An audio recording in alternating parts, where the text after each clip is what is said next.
Hey guys, Doc coming at you again, and this time I am talking about one of the greatest hits of all time. This is a facsimile edition of G.I. Joe, A Real American Hero, issue 21, and the writer is Larry Hama, who also did the breakdown art, and the finished art was by Steve Leialola.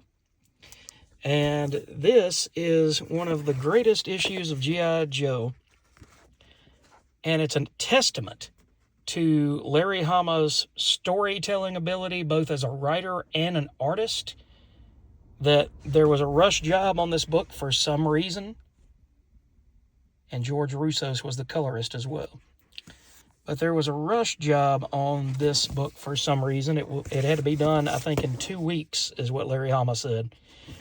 So there are no... Oh, come on. There are no letters. There are no words. There's no dialogue. There's no thought bubbles. There's nothing in this book to let you know, other than the artwork, what's going on. That's a little bit of lettering right there, but that's because you have to have it. But literally, this book is told on the strength of its artwork, as well as on the strength of its storytelling. And say what you will about John Romita Jr., he has watched so much cinema that his artwork, even if... When they did that Nuff Said month at Marvel, I really think that he put out the best issue at that point. That was back in maybe 2003, 2004. But I think John Romita Jr. did the best artwork that month because he was used to being so cinematic and such a great storyteller that at that point his artwork just shone through. This is the same thing with Larry Hama. Larry Hama loves these characters, and he continues to write G.I. Joe to this day for Image / Skybound, and it's up to issue, I believe, 316 now. And Larry is doing it for the love of the characters, but he's also doing it because his contract with Marvel, his original contract with Marvel, did not allow him to get any piece of the pie for G.I. Joe becoming the huge franchise, arguably the second largest franchise to come out of the 1980s behind Transformers, that ever popped up into pop culture for the 80s. And he wasn't allowed to get a large slice of that pie. And so at this point, Larry Hama, I think, is 76 years old. He is an Army veteran. Thank you for your service, sir. And he's having to continue to write G.I. Joe each and every month because that's the only way that he can pay his bills.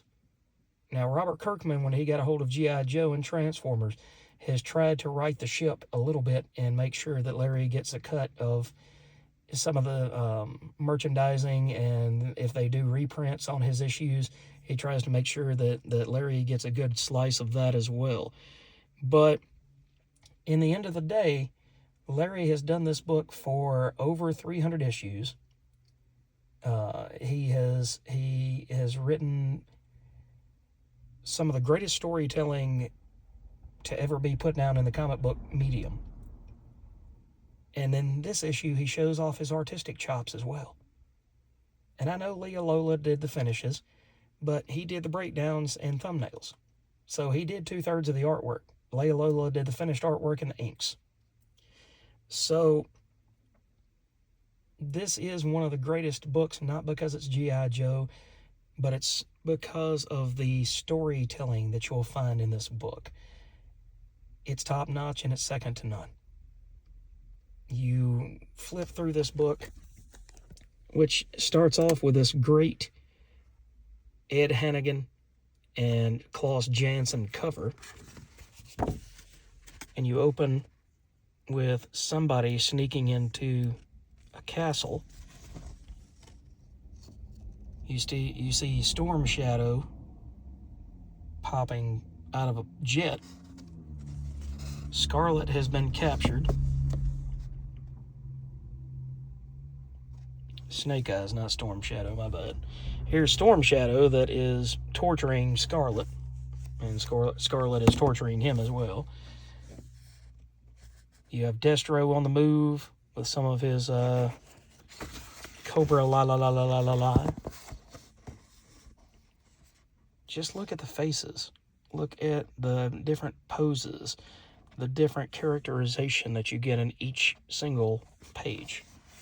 You get so much story in one book that this idea of writing for the trade now, while it has its merits, is not all that good of an idea in my opinion.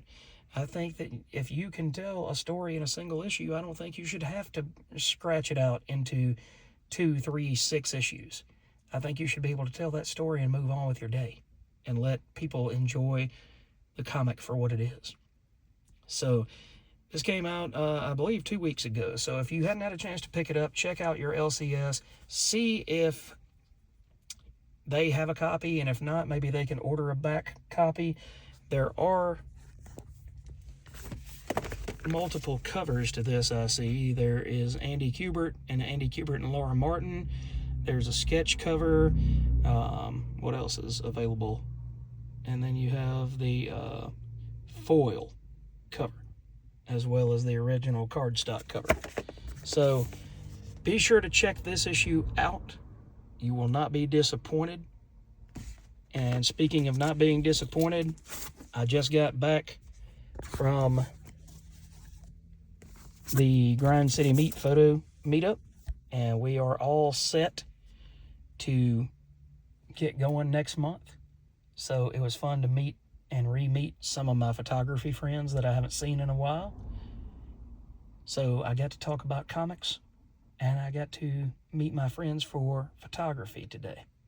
So I would say that was a really, really great Saturday. Anyway, guys, hope you get to check this book out. Hope you got to do something on the Saturday that you thoroughly enjoyed. Have a great weekend, and we'll catch you next video.